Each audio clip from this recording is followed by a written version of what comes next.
मैं भाग्यवान खलनायक हूँ। C-156 आजकल क्या लाभ प्राप्त किए जा सकते हैं?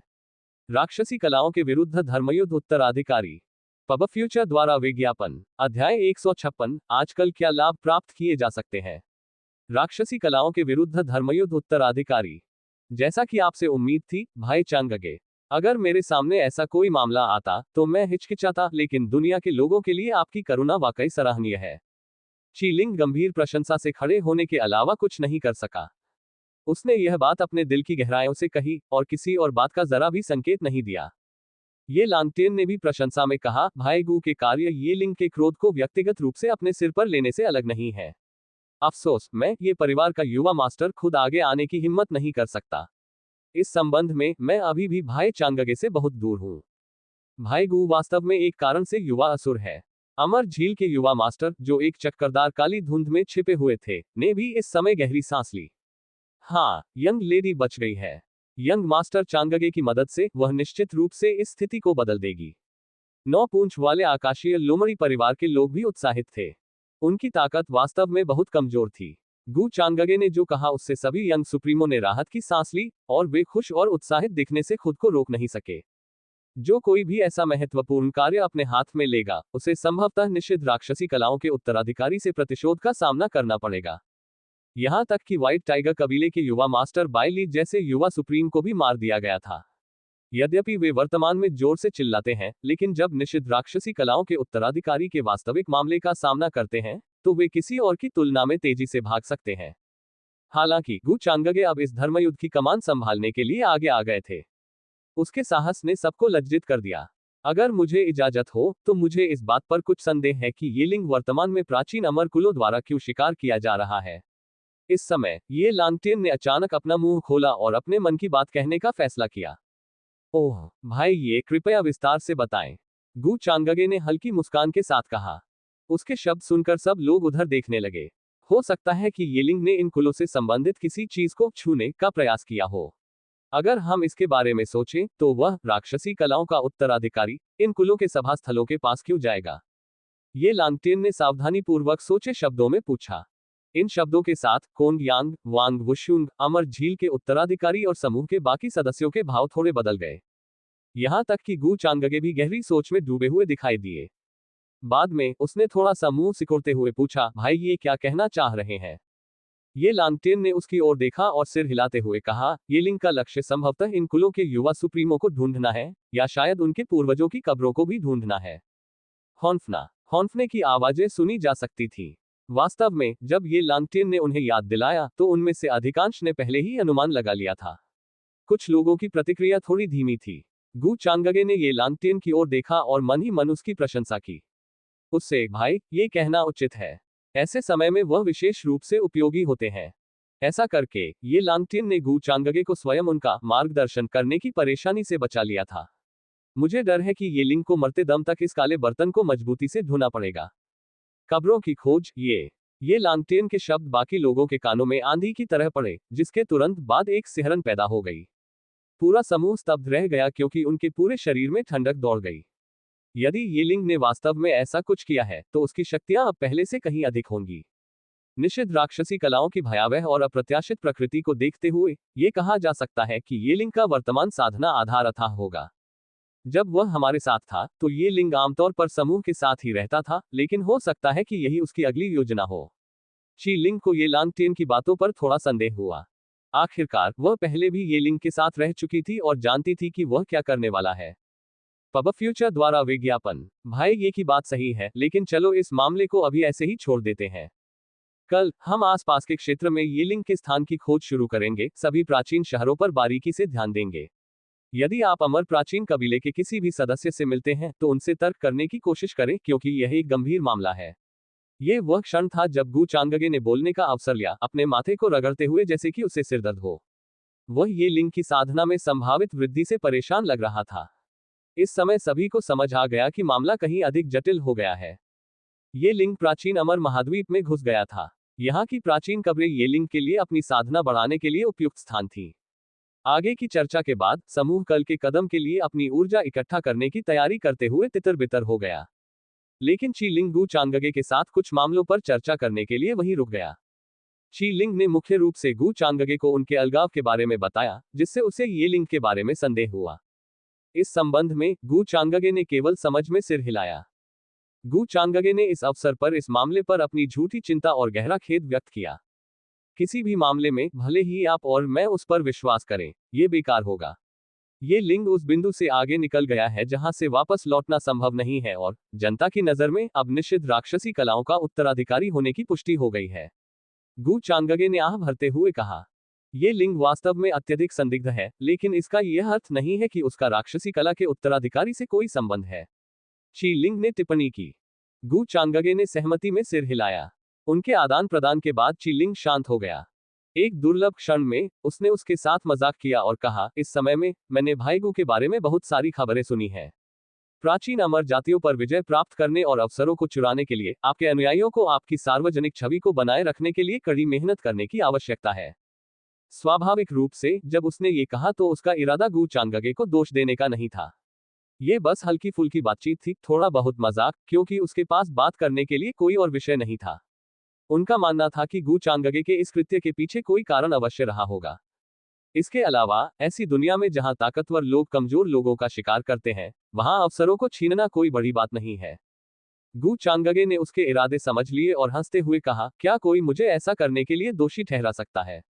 वे वैसे भी अवसरों को अपने हाथों में नहीं रख पाएंगे, फिर उन अवसरों को प्राचीन अमर कुलों द्वारा छीन लिया जाएगा और इस प्रक्रिया में वे अपनी जान भी गंवा सकते हैं। बेहतर होगा कि मैं उन्हें छीन लूं ताकि वे जीवित रह सकें। बेशक वह बस बकवास कर रहा था। अवसरों को छीनते समय उन्होंने ऐसी चीजों की परवाह नहीं की। अगर कोई उसे रोकने की हिम्मत करता तो वह उसे थप्पड़ मारकर मार डालता। हालांकि जब ये शब्द ची लिंग के कानों में पड़े तो उसकी आंखें आश्चर्य से चौड़ी हो गईं। भाई गु ने ऐसी बात भी सोची है? गु चांगगे ने कुछ नहीं कहा, केवल उसकी ओर देखा। उसकी मस्तिष्क की चीजों को समझने की क्षमता इतनी अपर्याप्त थी कि वह वास्तव में उसकी बातों पर विश्वास कर लेती थी। इस बिंदु पर उन्हें संदेह हुआ कि ची लिंग के मस्तिष्क की कुछ कोशिकाएं गायब थीं। अल्पविराम। निषिद्ध राक्षसी कला के उत्तराधिकारी के विरुद्ध धर्मयुद्ध की खबर, जिसका नेतृत्व गु चांगगे ने किया तथा जिसमें विभिन्न सर्वोच्च ताओवादी संप्रदायों के युवा सर्वोच्चों, अमर महान संप्रदायों और युवा पीढ़ी के अन्य ऐसे प्रतिभाशाली लोगों ने भाग लिया, ने प्राचीन अमर महाद्वीप में भारी हलचल मचा दी। ये पहले से ही काफी चौंकाने वाला था कि राक्षसी कलाओं का उत्तराधिकारी एक बार फिर जीवित दुनिया में लौट आया था। हालांकि अब तक किसी को भी उम्मीद नहीं थी कि गु चांगगे स्वेच्छा से आगे आएंगे और लोगों को निषिद्ध राक्षसी कला के उत्तराधिकारी के खिलाफ लड़ने के लिए नेतृत्व करेंगे। ये कार्य साधना जगत के लिए बहुत महत्व रखता है और यदि सफल रहा तो इसे एक बड़ी उपलब्धि माना जा सकता है। कुछ ही समय में सभी स्थानों से युवा सुप्रीम्स टकराव में शामिल होने के लिए दौड़ पड़े, ताकि वे भी निषिद्ध राक्षसी कलाओं के उत्तराधिकारियों के रूप में जानी जाने वाली विपत्ति से साधना जगत को शुद्ध करने में मदद कर सकें। इस घटना ने विभिन्न प्राचीन अमर कुलों का ध्यान भी आकर्षित किया। विशेष रूप से सच्चा ड्रैगन कबीला, जिसने पहले गु चांगगे को लोंगटिंग की लाश वापस करने की धमकी दी थी, मामले की सच्चाई जानने वाले पहले व्यक्ति थे। अंत में सभी प्राचीन अमर जातियां इस निष्कर्ष पर पहुंची कि गु चांगगे इस घटना के बारे में गंभीर थे। इससे उन्हें स्थिति का लाभ उठाने का अवसर मिल गया। प्राचीन अमर महाद्वीप की कई मूल युवा पीढ़ियों ने गु चांगगे पर हमला करने के लिए खुद को संगठित किया था।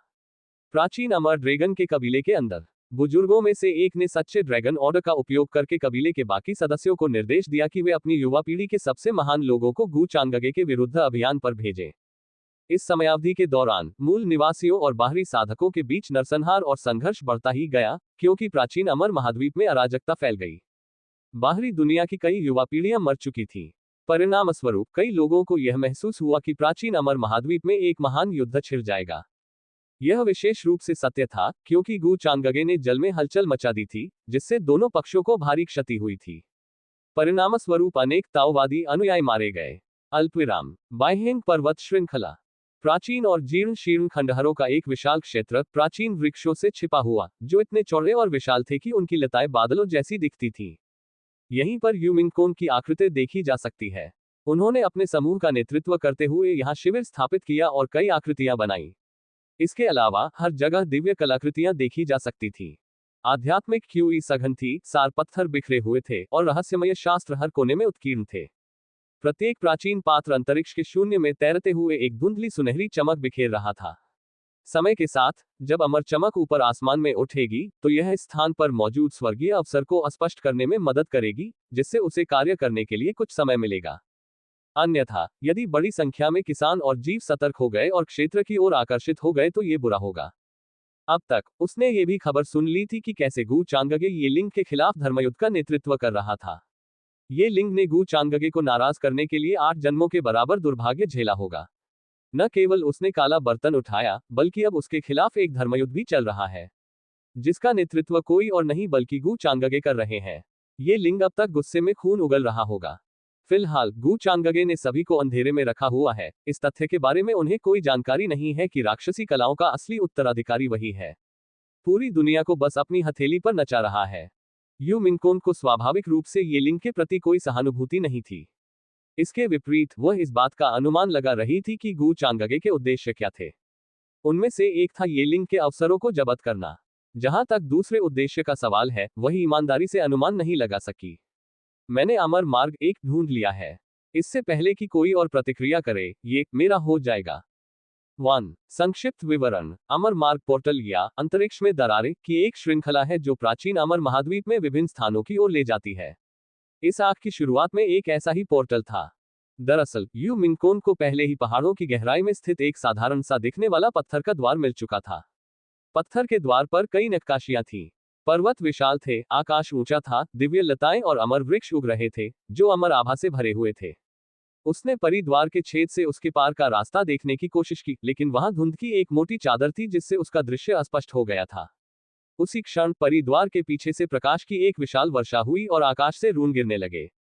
अमर रून उसके शरीर में इस तरह समा गए मानो उसके शरीर को संयमित करने का प्रयास कर रहे हो। ऐसी शक्ति इतनी पवित्र थी कि वह साधारण दावरूनों की गुणवत्ता से कहीं अधिक थी, तथा उसमें अपार ऊर्जा थी। इसके साथ ही यू मिंगकोन ने पुष्टि की कि यह वास्तव में अमर मार्ग था। दुर्भाग्यवश उसकी वर्तमान शक्तियां उसे स्वयं खोलने के लिए पर्याप्त नहीं थी। उसके पास 2 विकल्प बचे थे। या तो अमर मार्ग के अपने आप खुलने का इंतजार करें, जो दिव्यता प्राप्त करने के लिए एक भाग्यशाली अवसर को प्रकट करता है, या फिर वह गु चांगगे को इसके बारे में बता सकती थी, क्योंकि उसके पास शायद एक ऐसा तरीका हो सकता है जिससे वे दरवाजे को पूरी तरह से पार कर सकें, जिससे उनके प्रतीक्षा समय में काफी कमी आ सकती है। यू मिंगकोन के दिमाग में 2 समाधान घूम रहे थे, जिससे वह दुविधा में फंस गई। अवसर के इतने करीब होने तथा उसकी एक बूंद भी चख न पाने की भावना ने उसे अपनी तलवार से काट डालने की इच्छा पैदा कर दी। हालांकि उसे चिंता थी कि अगर गु चांगगे ने उसे दरकिनार कर दिया और खुद अंदर जाने का रास्ता खोज लिया, तो उसका काम बेकार हो जाएगा। अल्पविराम। एक सुदूर प्राचीन शहर के प्रांगण के मध्य में। ये बात स्पष्ट है कि वह राक्षसी कलाओं का वास्तविक उत्तराधिकारी है, फिर भी उसमें मुझे फंसाने तथा मुझ पर हमला करने के लिए लोगों को लाने की हिम्मत है।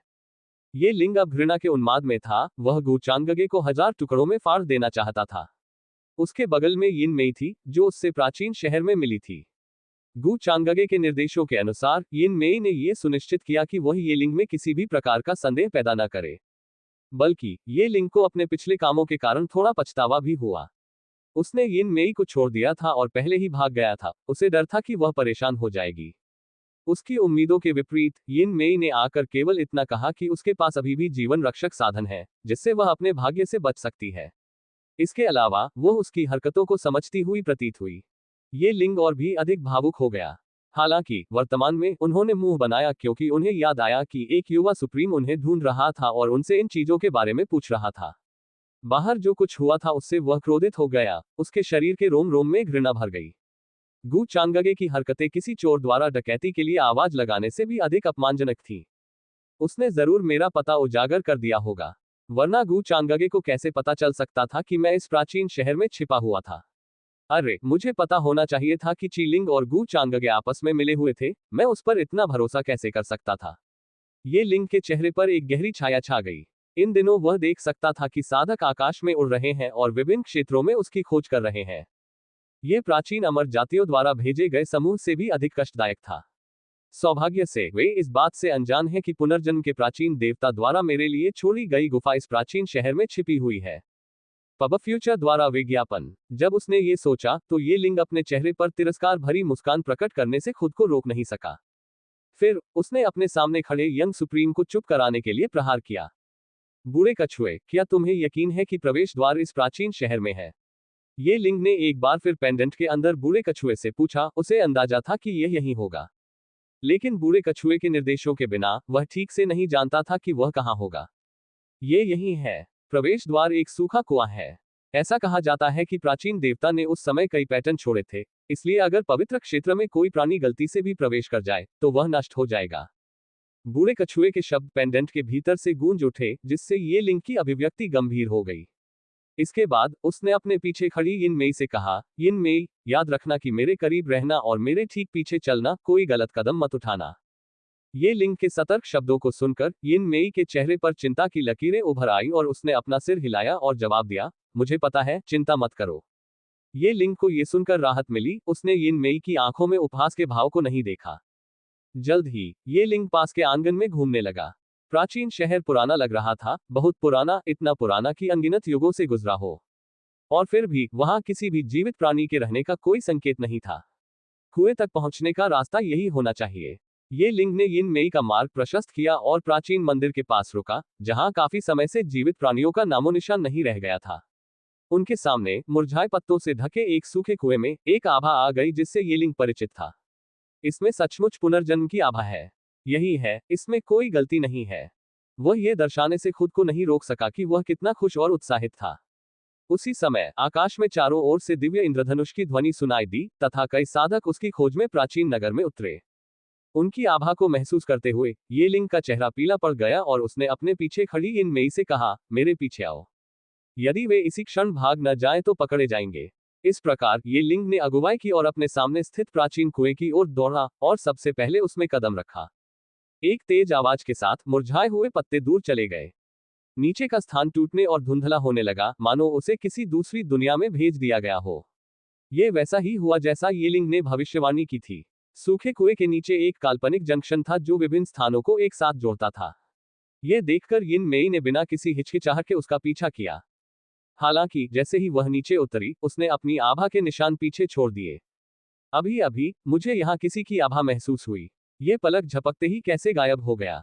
प्राचीन शहर में खोज करने वाले साधक भी भ्रमित थे।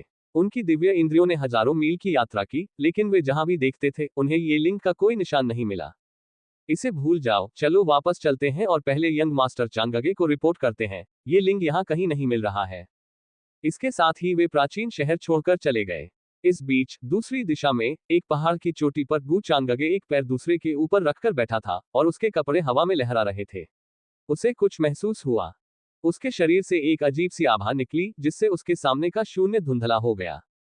कोई इधर आओ, गु चांगगे ने उदासीनता से आदेश दिया। मालिक, गु चांगगे के एक अनुयायी ने जैसे ही पुकारा, वह प्रकट हो गया। पर्वत के चारों ओर साधकों और प्राणियों का एक बड़ा समूह धैर्यपूर्वक प्रतीक्षा में बैठा था। मुझे खबर मिली है कि राक्षसी कला उत्तराधिकारी ने खुद को दिखाया है। वह अब 40,000 मील पूर्व में खंडहर में है। ये खबर सबको बताओ। गु चांगगे ने ऐसी मुस्कान दिखाई जिसका गहरा अर्थ छिपा था। स्वाभाविक रूप से उस समय खंडहर में कुछ भी नहीं था, और यदि था भी तो वह एक कब्र होगी जो उसने खुद खोदी थी। हाँ मास्टर। इसके बाद गु चांगगे ने अपने पीछे चल रहे अनुयायी को वहां से चले जाने का आदेश दिया। ये लिंग, ओह ये लिंग, एक व्यक्ति का वास्तव में कितना मूल्य हो सकता है। जैसे ही वह अपने सामने के शून्य में कदम रखा, वह धुंधला हो गया और एक पल में गायब हो गया।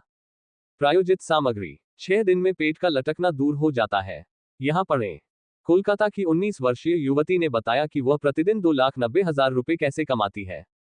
पब फ्यूचर द्वारा विज्ञापन। संपर्क टॉस साइट मैप दान करें मेनू दिखाओ। उपन्यास ऑनलाइन पूरा पढ़े उपन्यास बिन। उपन्यास मैं भाग्यवान खलनायक हूँ अध्याय 157। उसे जीने देने की कभी योजना नहीं बनाई थी, अंततः भाग्या ही गया। गुणा प्रिय पाठकों, अधिक अध्यायों के अनुवाद में हमारी टीम की सहायता के लिए यहाँ दान करें। URL। मैं भाग्यवान खलनायक हूँ C157। कभी नहीं सोचा था कि उसे जीवित रहने देंगे, अंततः भाग्या ही गया। पब फ्यूचर द्वारा विज्ञापन। अध्याय 157। उसे जीने देने की कभी योजना नहीं बनाई थी, अंततः भाग्या ही गया। गुंजन। गु चांगगे वहां से चला गया और शून्य में कदम रखते हुए उस प्राचीन शहर की ओर चला गया जहां अब ये लिंग रहता था। उसे अभी अभी यह सूचना मिली थी कि यिन मेई ने उसे गुप्त रूप से भेजी थी। जाहिर है, ये लिंग को अब अमर गुफा मिल गई थी। गु चांगगे ने मुस्कुराते हुए कहा, कितनी अच्छी खबर है। इस समय ये लिंग नामक लीक अंततः पक गई थी और अपनी पूरी क्षमता तक पहुंच गई थी। यह थोड़ा अरुचिकर लग सकता है, लेकिन ये लिंग के बिना गु चांगगे के लिए पुनर्जन्म के प्राचीन देवता के लंबे समय से भूले हुए अवशेषों को ढूंढना बहुत मुश्किल होता। इस समय उन सभी को ये लिंग की तलाश के लिए उस खंडहर की ओर जाना चाहिए। हालांकि मुझे डर है कि वे उसे वहां नहीं पाएंगे। हालांकि वहां मौजूद अनेक अपवित्र कब्रों के कारण मेरे पिछले दावे और मजबूत हो जाएंगे। स्वाभाविक रूप से गु चांगगे ने येलिंग के सिर पर राक्षसी कला का काला बर्तन कसना सुनिश्चित किया। अधिकांश साधक येलिंग के बारे में थोड़ी सी भी खबर को जाने देने में असमर्थ थे, केवल उसके प्रकट होने की अफवाह ही लोगों को वहां ले जाने के लिए पर्याप्त थी जहां गु चांगगे को उनकी आवश्यकता थी। यदि उन कब्रों को उस समय जनता के सामने प्रदर्शित कर दिया जाता, जिन प्राचीन शवों का सार खा लिया गया है, वे येलिंग के खिलाफ सबसे बड़ा सबूत बन जाएंगे, उसकी राक्षसी उपाधि को मजबूत करेंगे और उसे रसातल में धकेल देंगे। कपटी और दोषरहित, ये ठीक उसी प्रकार की व्यवस्था थी जिसे गु चांगगे जैसे खलनायक ने बनाया होगा।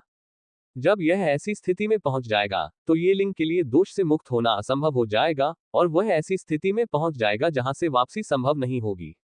इसके अलावा येलिंग पूरी तरह से मामले से अनजान था, क्योंकि वह पहले ही पुनर्जन्म के प्राचीन देवता की गुफा में जा चुका था, और गु चांगगे ने भी उसे जीवित वापस आने देने की योजना नहीं बनाई थी। जैसे ही गु चांगगे को येलिंग के प्रकट होने की खबर मिली, युवा पीढ़ी के कई लोगों ने भी रोचक जानकारी सुनी। येलिंग की आकृति पूर्व की ओर खंडहरों में दिखाई दी। शीलिंग, जो एक प्राचीन शहर में येलिंग की खोज के लिए लोगों का नेतृत्व कर रहा था, थोड़ा उदास हो गया। जब वह और येलिंग पहले एक साथ यात्रा करते थे, तो येलिंग ने सामान्य बात से हटकर कुछ भी नहीं बताया था। वह कभी उन खंडहरों के पास भी नहीं गया था। हालांकि ये लैंगटियन की बातों ने उसे संदेहास्पद बना दिया। ये संभव था कि येलिंग के मन में वास्तव में उन खंडहरों में घुसने का विचार था, लेकिन उसके लिए वहां से निकलना मुश्किल था क्योंकि वह उसके बगल में थी। उसे लगा होगा कि भाग जाना कष्टदायक होगा। जब उसने ये समाचार सुना तो उसके दिल में बोए गए संदेह के बीज और मजबूत हो गए। मैं केवल यही आशा करता हूं कि उन्हें कब्रों में येलिंग से संबंधित कोई चीज न मिले, अन्यथा इसका मतलब है कि वह इस समय अपनी असली पहचान छिपा रहा था। यह एक भयावह विचार है। शीलिंग की आंखें ठंडी हो गईं, क्योंकि उसके शरीर में खून की प्यास से भरी एक जानलेवा आभा बह रही थी। उसे उन लोगों से सबसे ज्यादा नफरत थी जो उसे धोखा देने की कोशिश करते थे, और भी ज्यादा जब वह किसी दोस्त से आता था। ये लिंग के प्रति उसके मन में जो संदेह था, वह अब ये लांगटियन के प्रति उसके संदेह से भी अधिक हो गया था। शीलिंग, जब तुम ये लिंग से मिलोगी तो मुझे उम्मीद है कि दयालुता और भावुकता तुम्हारे रास्ते में बाधा नहीं बनेगी। निषिद्ध राक्षसी कला के उत्तराधिकारी को जीवित रखने के खतरों पर चर्चा करने की कोई जरूरत नहीं है। रंग बिरंगे पंखदार कपड़े पहने और सुंदर चेहरे वाले कोंग यांग और अन्य लोगों ने उसे इस मामले में राजी किया। आखिरकार ये लिंग के प्रति उनकी नफरत किसी और से ज्यादा गहरी थी। यह विशेष रूप से तब हुआ जब उन्हें वह समय याद आया जब उन्होंने ये लिंग के साथ जोड़ी बनाई थी। इससे उनके रोंगटे खड़े हो गए और उनमें भय और आतंक की भयानक भावना पैदा हो गई। ऐसे कपटी लोग, यह उनका सौभाग्य था कि वे संख्या में सुरक्षित थे और कभी अकेले काम नहीं करते थे। अगर वे ऐसा करते तो वे ये लिंग के जहरीले तरीकों से पीड़ित हो सकते थे और पहले से ही अमर प्राचीन महाद्वीप की मिट्टी के नीचे 6 फीट नीचे दफन हो सकते थे। उन्होंने केवल यही प्रार्थना की कि 9 पूंछ वाले दिव्य लोमड़ी परिवार की इन में भी शैतान के पंजे से बच सके। उनकी दलीलें सुनकर चीलिंग का ठंडा और गर्वित चेहरा और भी काला पड़ गया। इस बार मैं उसका पूरा चेहरा फाड़ दूंगी, वह ठंडे स्वर में बोली। पहाड़ी क्षेत्रों में वांग वुशुंग, ये लांगटियन और अमर झील के वंशजों को भी यह समाचार मिला। राक्षसी कलाओं का उत्तराधिकारी पूर्व में एक खंडहर में प्रकट हुआ है। सावधान रहो, उसे भागने मत दो। एक युवा सुप्रीम ने बहुत ही सख्त नजर से अपने पीछे खड़े अपने भाइयों और बहनों को यह जानकारी दी। ये लिंग ने खुद को दिखाने की हिम्मत की, लेकिन मुझे डर है कि वह एक बार फिर भाग सकता है। ये लांगटेन ने भौहें सिकुड़ी, सुनहरे छल्ले उसके शरीर को ढंक रहे थे और उसके बाल सुबह के तारे से भी ज्यादा चमक रहे थे। वह ये लिंग को अच्छी तरह से जानता था। वह आदमी काफी ईमानदार दिखता था, लेकिन असल में वह एक दुष्ट और चालाक व्यक्ति था। यदि वह इतने सारे लोगों के सामने खुद को दिखाने की हिम्मत करता है जो उसका शिकार कर रहे हैं, तो इसका मतलब है कि वह आश्वस्त था कि वह या तो बच सकता है या न्यूनतम समस्याओं के साथ वापस लड़ सकता है। कोई बात नहीं, जीवन में एक बार मिलने वाले इस अवसर को नहीं खोना चाहिए। पब फ्यूचर द्वारा विज्ञापन। ये लांगटेन ने तुरंत अपने अनुयायियों के एक समूह को बुलाया और वे हत्या करने के इरादे से अफवाह वाले खंडहरों की ओर चले गए। व्हाइट टाइगर कबीले के लोग अधीर हो रहे थे, वे ये लिंग को सौंपने के लिए दबाव डाल रहे थे। इसके अलावा अन्य दाव संप्रदाय भी खेलने के लिए आ गए हैं, क्योंकि उन्होंने भी अपनी सेनाएं भेज दी हैं। कहने की जरूरत नहीं है कि ये लैंगटेन पर ये परिवार के वारिस के रूप में बहुत ज्यादा अवांछित दबाव था। इस समय ये लांगटेन अपने हाथों से ये लिंग को मारने के अलावा और कुछ नहीं चाहता था, ताकि जनता के साथ साथ अपनी उबलती नफरत को भी शांत किया जा सके। वांग वुशुंग और अन्य युवा सुप्रीम भी निष्क्रिय नहीं रहे और अफवाहों के अनुसार निषिद्ध राक्षसी कला के उत्तराधिकारी को मारने के लिए आगे बढ़े। जब सर्वशक्तिमान सेनाएं हमला करने के लिए आगे बढ़ी, तो आसपास के पहाड़ों से एक आश्चर्यजनक उतार चढ़ाव उभरा। दिव्य रथ आकाश में उड़ते हुए चारों क्षेत्रों को दिव्य इंद्रधनुष से झंकृत कर रहे थे, तथा ये शक्तियां खंडहरों की ओर बढ़ रही थीं। प्राचीन अमर महाद्वीप के कई मूल निवासी ऊपर देखते ही चौंक गए। विशेष रूप से आसपास के ब्लैक हेवनली ईगल्स, प्राचीन सर्प और दिव्य मगरमच्छ कबीले के सदस्य। क्या हुआ? अचानक इतने सारे लोग उस जगह क्यों दौड़े चले आए? क्या ये हो सकता है कि कोई अमर खजाना पैदा हुआ हो? जहां तक मूल निवासियों की बात है, उनकी आंखों में चमक ठंडी और भयावह थी। आखिरकार उनकी मूल योजना सेना में शामिल होकर गू चांगगे को घेरने की थी। लेकिन अब वे केवल दिव्य इंद्रधनुष में बदल गए हैं और भाग गए हैं।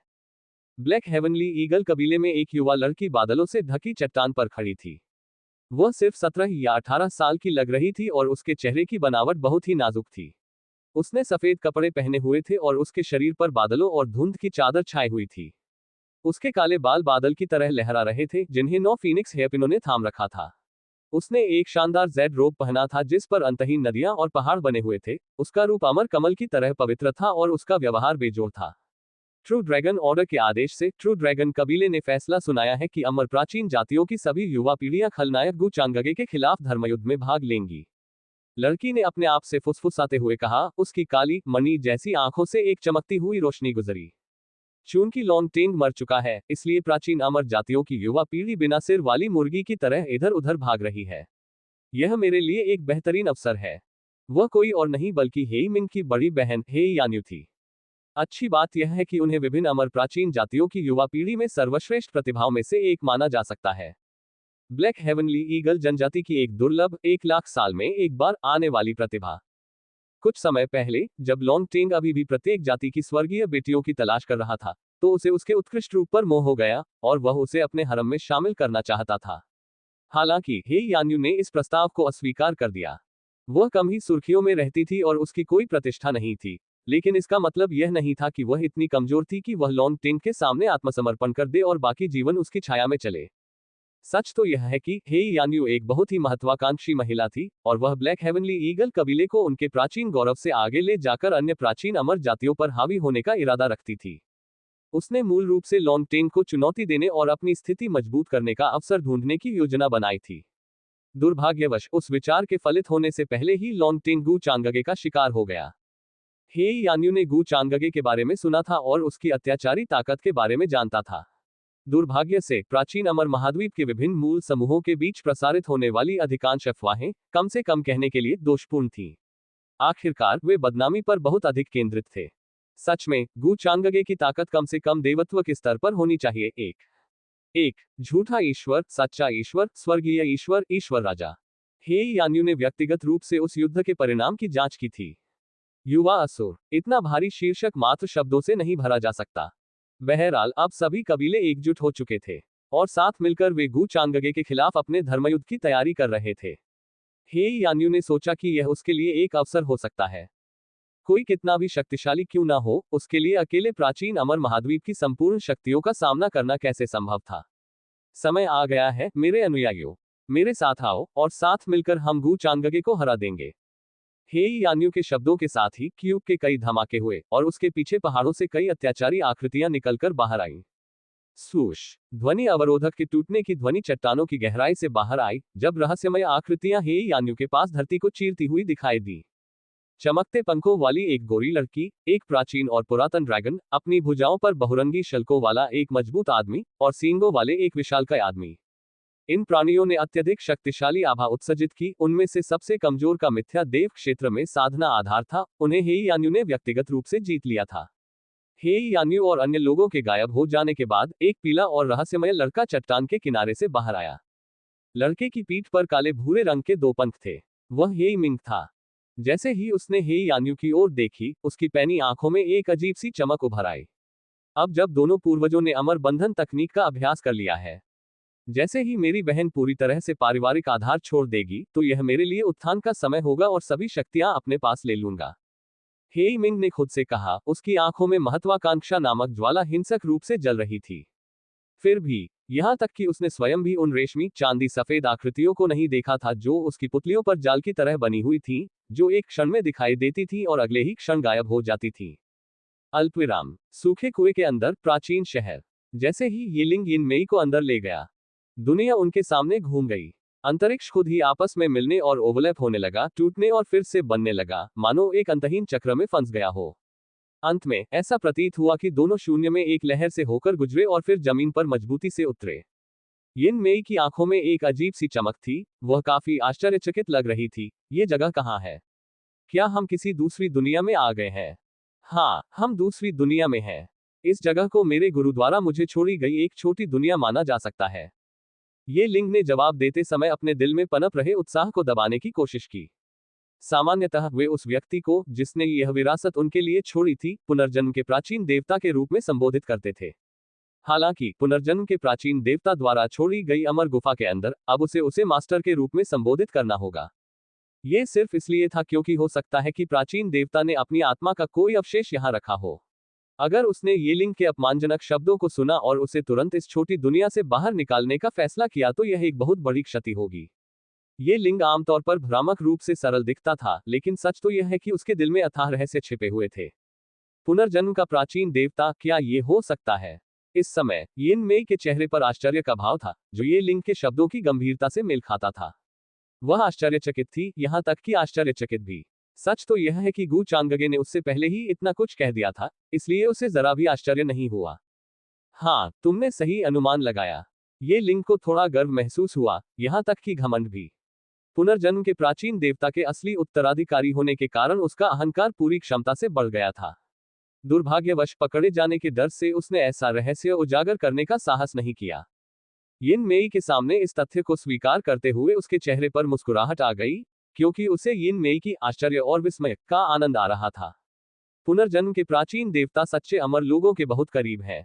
आपकी पृष्ठभूमि ऐसी है, ये वास्तव में अप्रत्याशित है। ये बस बहुत ज्यादा है। यिन मेई ने ये शब्द कहते हुए शर्माते हुए उसकी प्रशंसा की।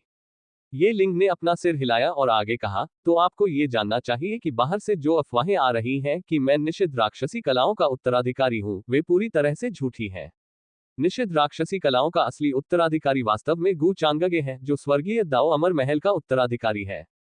उसने ये सब मुझ पर थोपा। गु चांगगे, ये घृणित और बेशर्म खलनायक।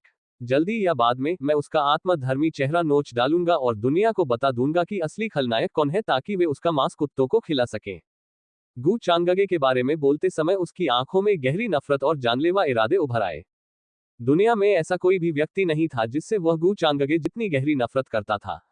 यहां तक कि ये लांगटेन भी इस मामले में बहुत पीछे था। ये स्पष्ट था कि वे दोनों पहले कभी मिले नहीं थे, या एक दूसरे से एक शब्द भी नहीं बोले थे।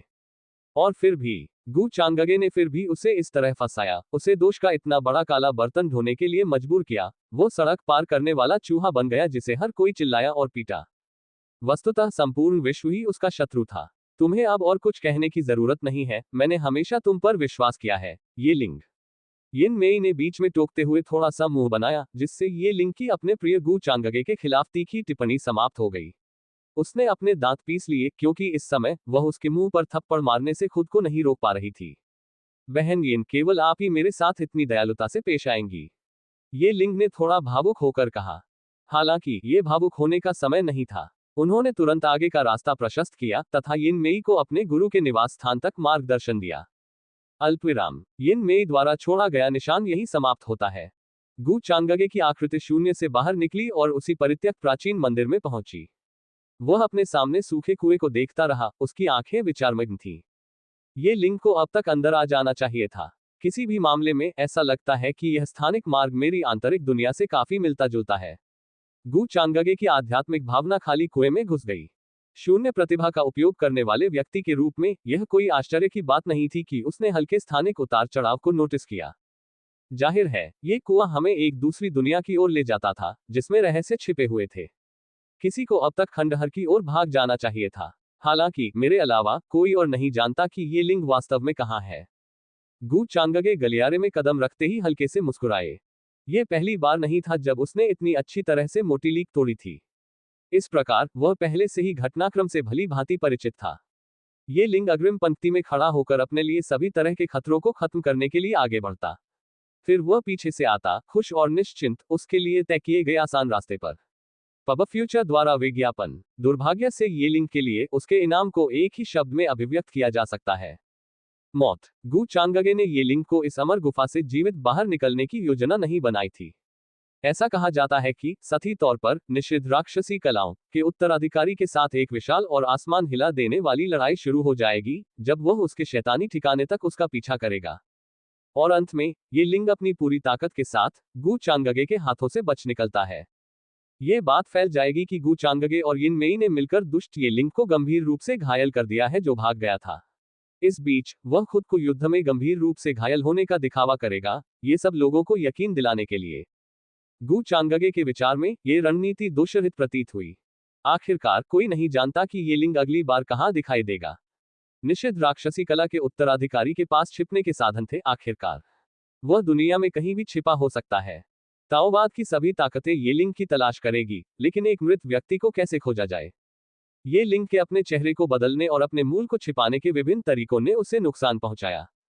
साधना करने वाले लोगों को ये पता नहीं चलेगा कि ये लिंग मर चुका है, बल्कि वे सोचेंगे कि वह दृष्टि से ओझल हो गया है और केवल अंधेरे में छिपा हुआ है। इसलिए भविष्य में गु चांगगे द्वारा किए गए किसी भी गलत काम का श्रेय मृत ये लिंग को दिया जाएगा। बेशक ऐसा तब तक होगा जब तक कोई उसे ऐसा करते हुए न पकड़ ले, जिसकी संभावना बहुत कम थी।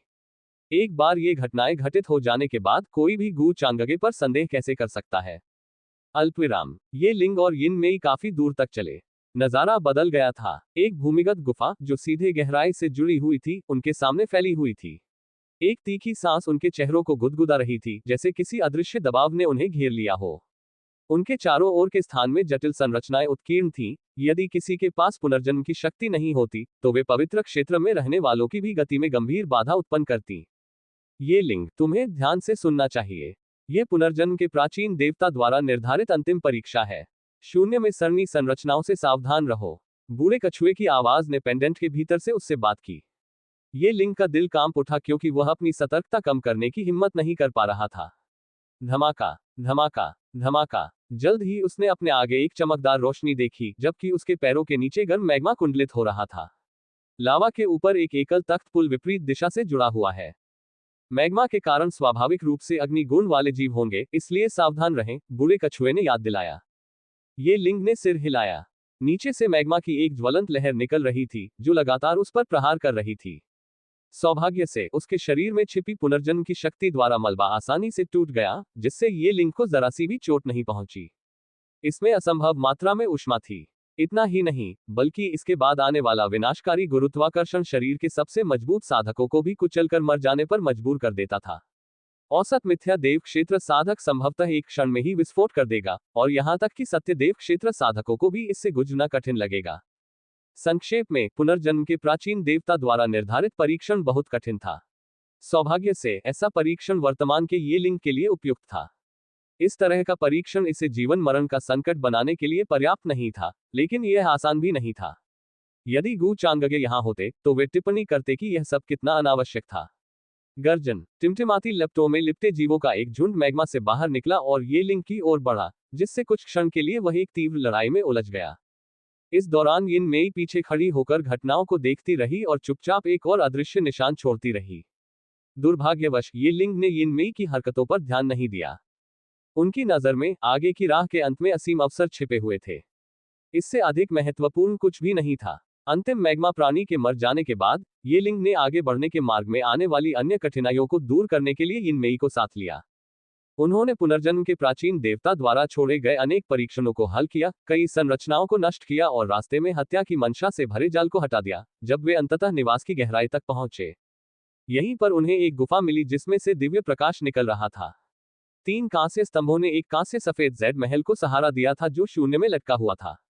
पुनर्जन्म के नियमों में काले और सफेद रंग की किस्में हैं जो पूरी संरचना में फैली हुई हैं, जिससे एक अतुलनीय चमकदार दृश्य निर्मित होता है, जो आसपास के अंधकार के बिल्कुल विपरीत है। महल के अंदर एक झील एक असीम आकाशगंगा की तरह उपमेनू दिखाओ। उपन्यास ऑनलाइन पूरा पढ़े। उपन्यास बिन। उपन्यास मैं भाग्यवान खलनायक हूँ। अध्याय 158। ये लिंग के साथ अंतिम टकराव। अगर मैं मर गया तो काला बर्तन कौन ले जाएगा? गुना प्रिय पाठकों, अधिक अध्यायों के अनुवाद में हमारी टीम की सहायता के लिए यहां दान करें। URL। मैं भाग्यवान खलनायक हूं। C158। ये लिंग के साथ अंतिम टकराव। यदि मैं मर जाऊं तो काला बर्तन कौन ले जाएगा? Ads by PubFuture. अध्याय 158। ये लिंग के साथ अंतिम टकराव। अगर मैं मर गया तो काला बर्तन कौन ले जाएगा? निश्चय ही भाग्य मेरे पक्ष में है। ये लिंग अपनी हंसी रोक नहीं सका और जल्दी से आगे अमर गुफा की ओर बढ़ गया। इतनी सारी बाधाओं से गुजरने के बाद वह अंततः वहां पहुंच गया। वह उत्साह से कांप रहा था। इस समय वह अनेक दिव्य खजानों, शक्तिशाली और रहस्यमय हथियारों की रोशनी देख सकता था, जो अमर गुफा से बाहर निकलती हुई चमकदार रोशनी उत्सर्जित कर रही थी। ये सारी मेहनत बेकार नहीं गई। यहां तक कि बूढ़ा कछुआ भी अपनी खुशी जाहिर करने से खुद को रोक नहीं सका। रास्ता कठिन और अप्रत्याशित था, लेकिन अब मुझे केवल अमर गुफा में प्रवेश करना है और उसके मूल को परिष्कृत करना है। उसके बाद यहाँ सब कुछ मेरा होगा। अगर मेरे पास अमर गुफा है, तो अगर भविष्य में कोई मेरा पीछा करने की हिम्मत करता है, तो मैं आसानी से उसमें शरण ले सकता हूँ। जब ऐसा होगा तो कोई भी मुझे नहीं ढूंढ पाएगा। ये लिंग को इस विचार मात्र से ही अत्यंत उत्साह महसूस हुआ। अब वह अंततः अपनी असली पहचान खुलेआम और ईमानदारी से उजागर कर सकता था। पुनर्जन्म के प्राचीन देवता का उत्तराधिकारी, कुछ निषिद्ध राक्षसी कलाओं का उत्तराधिकारी नहीं। इस अमर गुफा के कारण यदि कोई उसकी विरासत पर लालच भी करता तो वह सुरक्षित बच निकलने में सक्षम हो जाता। ये लिंग डर नहीं रहा था। आज के बाद ये गूचांगगे पर पलटवार करने का मेरा मौका होगा। एक बार जब मेरी पहचान जनता को पता चल जाएगी, तो हर कोई समझ जाएगा कि निषिद्ध राक्षसी कलाओं का असली उत्तराधिकारी कौन है। ये लिंग ने मन ही मन कसम खाए। वह एक ऐसा आदमी था जो हमेशा यह मानता था कि वह स्वर्ग द्वारा तय की गई नियति के खिलाफ उठ सकता है। भले ही वर्तमान परिस्थिति इतनी खराब हो कि हर कोई उस पर चिल्लाए और उसे मारे, भले ही इस जीवन में कोई आशा न हो, उन्हें अब भी पूरा विश्वास था कि वे संकट को अवसर में बदल देंगे। आखिरकार इस तरह की स्थितियां पहले भी घटित हो चुकी थीं, और वे बहुत आम थीं। यदि स्थिति इससे भी अधिक खतरनाक हो, तो भी वह स्थिति को अपने पक्ष में मोड़ने में सक्षम होगा। ये लिंग के दृष्टिकोण से गू चांगगे सिर्फ एक कदम था। वह एक ऐसा पत्थर था जिसके सहारे ये लिंग महानता के मार्ग पर अपनी ताकत को और निखारेगा। और अब ये कदम रखने का पत्थर, ये सान अब उसके द्वारा कुचल दिया जाएगा। जब ये लिंग ने इस बारे में सोचा, वह उत्साह से लगभग कांप उठा। वह अमर गुफा का दरवाजा खोलने वाले हाथ को बड़ी मुश्किल से नियंत्रित कर पा रहा था। यह एक सच्चे अमर की विधियों को छुपाने जैसा था, जो इतनी गुप्त होते हुए भी इतनी शक्तिशाली थी कि वह एक क्षण में उड़कर अमरता प्राप्त कर सकती थी। यिन मेई, बाहर मेरा इंतजार करो। उसी समय ये लिंग ने अपने पीछे यिन मेई से बात करते हुए खुद को शांत करने की कोशिश की। ये लिंग, क्या तुम मुझे अंदर जाकर देखने नहीं दोगे? हालांकि ये वह क्षण था जब यिन मेई ने अचानक बोलना शुरू किया और उसका हमेशा का कोमल, चुलबुला चेहरा गायब हो गया। वह शांत और ठंडी लग रही थी। ये लिंग उसकी बात सुनकर थोड़ा हैरान रह गया। यिन मेई भी अंदर जाकर देखना चाहती है। वह अचानक हिचकिचाया। आखिरकार यह अवसर विशेष रूप से उसके लिए था, और पुनर्जन्म के प्राचीन देवता ने इसे उसके लिए आरक्षित रखा था। वह यिन मेई को कुछ देना चाहता था, लेकिन वह चाहता था कि वह शोधन पूरा होने तक प्रतीक्षा करे। दुर्भाग्यवश उसने अभी तक यिन मेई के चेहरे पर आए परिवर्तन को नोटिस नहीं किया था। ये लिंग, कुछ ठीक नहीं है। पेंडेंट में बूढ़ा कछुआ स्वर में हल्का लेकिन अचानक बदलाव के साथ बोला। भूल जाओ, अगर तुम नहीं चाहते तो भूल जाओ। यिन मेई ने येलिंग की चुप्पी को तोड़ा और अपना सिर हिलाया। उसकी अभिव्यक्ति इतनी सपाट थी मानो येलिंग कोई अजनबी हो। यिन मेई, तुम्हारा क्या मतलब है?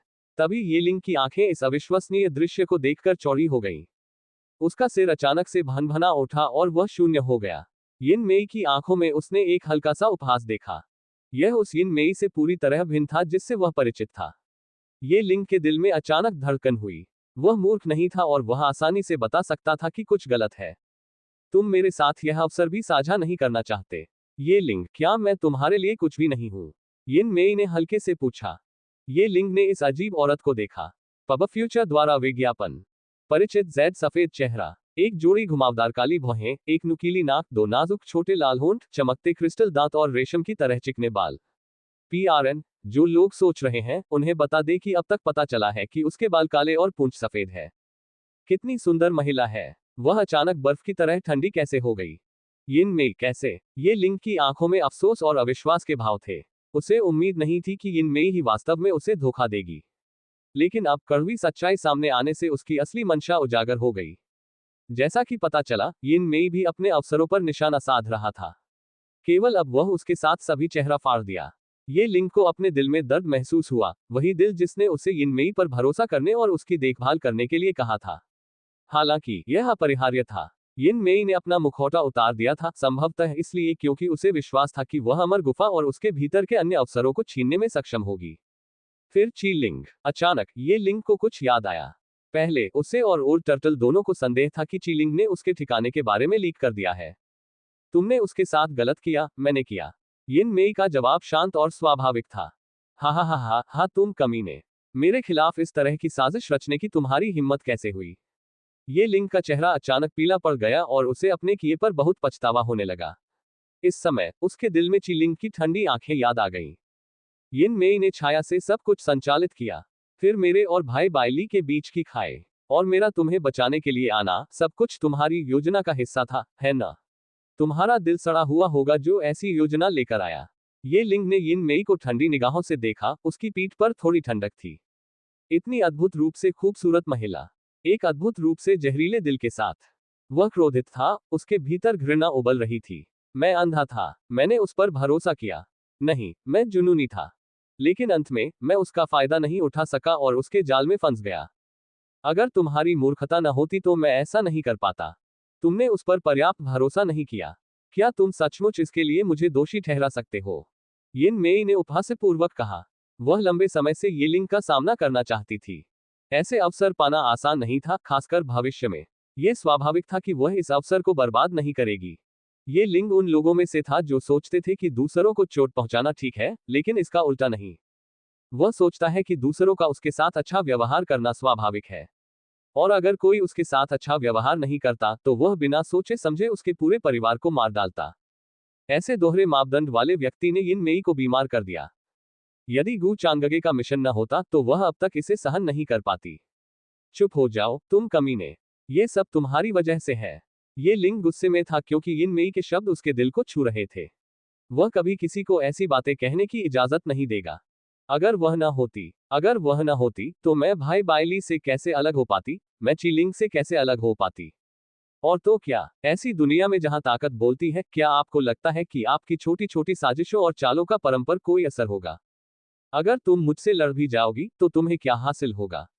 यिन मेई, तुम खुद को बहुत ज्यादा आंकती हो। आज ही वह दिन है जब तुम मर जाओगी। ये लिंग इस पल पर हंसने से खुद को रोक नहीं सका, फिर यिन मेई को ठंडी निगाहों से घूरते हुए कहा, तुम मर चुकी हो। उसे पूरा विश्वास था कि यिन मेई को मारने के लिए उसके तुरुप के पत्ते ही काफी थे। यहां तक कि यदि महान पवित्र क्षेत्र में कोई उससे लड़ता भी, तो भी उसके पास इन कार्डों के माध्यम से उन्हें मारने या वश में करने के तरीके थे। एक साधारण यिन मेई क्या हासिल कर सकती है? तुम अपने बारे में बहुत अधिक सोचते हो। यिन मेई ने उसे ठंडेपन से देखा, उसकी रूबी आंखों में कोई डर नहीं था। तुम्हारे जैसा कोई तो बस मौत को न्योता दे रहा है। यिन मेई ने शांत, ठंडी आवाज में कहा। अगर हम दोनों मौत चाहते हैं, तो मैं सुनिश्चित करूंगा कि पहले तुम उससे मिलो। ये लिंग ने अपनी आंखों से उतनी ही ठंडी आवाज में चिल्लाया, क्योंकि वह यिन मेई को मारने के अलावा और कुछ नहीं चाहता था। विजय निकट थी। इस समय, उनकी शक्ति जो कि प्रदान किए गए राजा के राज्य के प्रारंभिक चरण में थी, पूरी ताकत के साथ फूट पड़ी। अपनी हालिया सफलता के बाद, उन्होंने कई यंग सुप्रीम्स को पछाड़ दिया है। यदि लोगों को ये देखने का मौका मिलता कि वह किस गति से साधना क्षेत्र में प्रवेश कर रहा है, तो एक बड़ी लहर और व्यापक सनसनी पैदा हो जाती।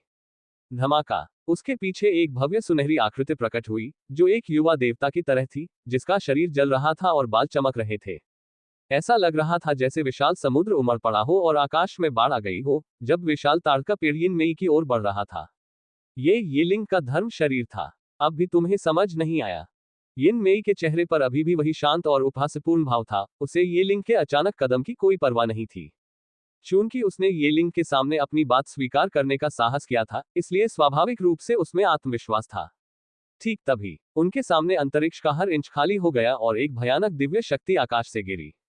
क्या अच्छा नहीं है? यहां तक कि पेंडेंट में मौजूद बूढ़ा कछुआ भी आश्चर्य से ऊपर देखने लगा। भनभनाना। सूर्य और आकाश को ढकने वाली एक सुनहरी हथेली यिन मेई के सामने शून्य से गिरी, जिसकी रूपरेखा धुंध से घिरी हुई थी। ऊर्जा के अस्त व्यस्त तार ऊपर नीचे हो रहे थे, जो किसी अमर सम्राट के विशाल हाथ की तरह लग रहे थे, और जिससे स्वर्ग में शांति छा गई। कौन? ये लिंग का दिल अचानक उछल पड़ा, उसका रंग रूप एकदम बदल गया। उसने कभी उम्मीद नहीं की थी कि यिन मेई के पीछे कोई अधिक शक्तिशाली व्यक्ति होगा। यह ऐसी बात थी जिसकी उसे उम्मीद नहीं थी।